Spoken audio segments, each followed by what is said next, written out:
Owl calls me home. Slow, shaky, midnight call echoes through tall pencil trees. On a slanted woodland hill, crooked yet still, danced branches freeze. Haunting, hidden, hooting owl, stolen somehow from memory.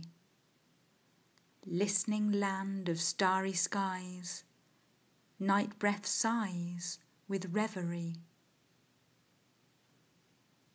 No wind silence, breathing out, and spaced out as black tree trunk limbs, the crisp night calling of one owl, her aching howl of midnight hymns.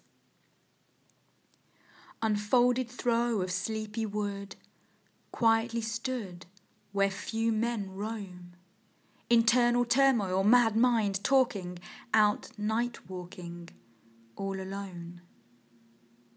Unfolded throw of sleepy wood, quietly stood where few men roam. Out night walking, finally filled, my mind stilled, owl calls me home.